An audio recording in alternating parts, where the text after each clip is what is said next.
இட்லி மாவை எல்லாம் ஓரம் கட்டுங்க. 5 நிமிஷத்தில் டிஃபன் வந்துடுச்சு. வீட்டு வேலை மிச்சம்தான். சமையல் என்பது பெரிய கலை. அதை சரியாக பயன்படுத்தினால் சமையலில் நீங்கள் தான் கில்லாடி. வீட்டில் அதிகமாக பயன்படுத்துவது இட்லி தோசை மாவுதான். அது தீர்ந்துவிட்டால் என்ன செய்வதென்று பல பெண்களுக்கும் குழப்பம். இனிமேல் அந்த குழப்பமே வேண்டாம். மாற்று வழி எவ்வளவோ இருக்கிறது. அரிசி ஊற வைத்து எல்லாம் மாவரைக்க வேண்டாம். அதுபோல் சமையல் இன்னும் ருசியாகும் பல டிப்ஸுகள் உள்ளே ஒளிந்திருக்கிறது. கோதுமை மாவுடன் சிறிது உளுந்து சேர்த்து ஊற வைத்து அரைத்து உளுந்தை அந்த மாவில் கலந்து தோசை வார்த்தால் அது ருசி வேற லெவலில் இருக்கும்.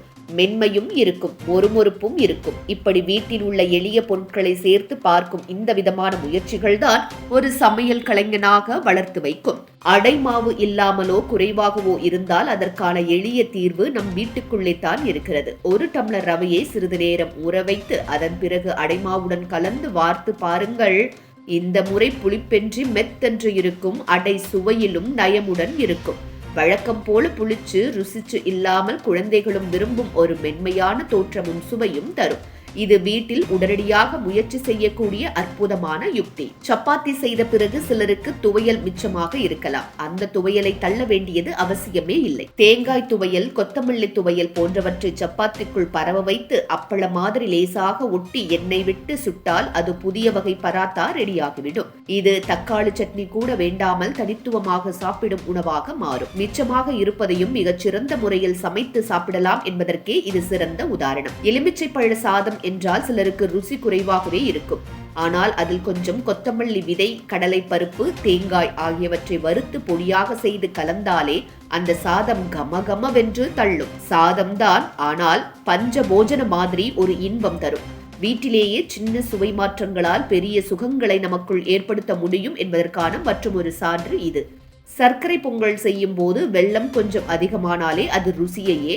அதற்கான உடனடி தீர்வு 1 டம்ளர் பாலை வெதுவெதுப்பாக காய்ச்சி அதில் சேர்த்து கிளறி பாருங்கள். அந்த வெள்ளத்தின் அதிகமான இனிமை சீராகி பொங்கல் நல்ல ஒட்டுமொத்த சுவையுடன் அடையும்.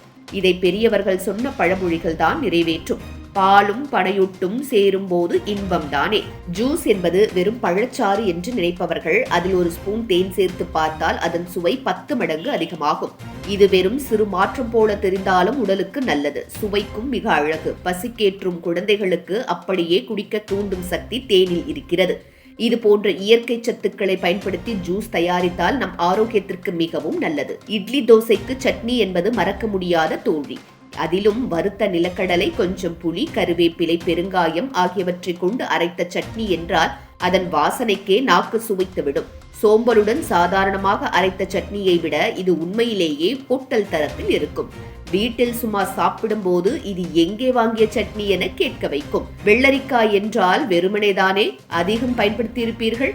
ஆனால் அதை சிறிது கடுகு, சீரகம், மஞ்சள், மிளகாய்த்தூள், உப்பு, கரம் மசாலா சேர்த்து எண்ணெயில் வதக்கி எடுத்தால் அதுவே சப்பாத்திக்கு ஒரு சூப்பரான சைட் டிஷ்.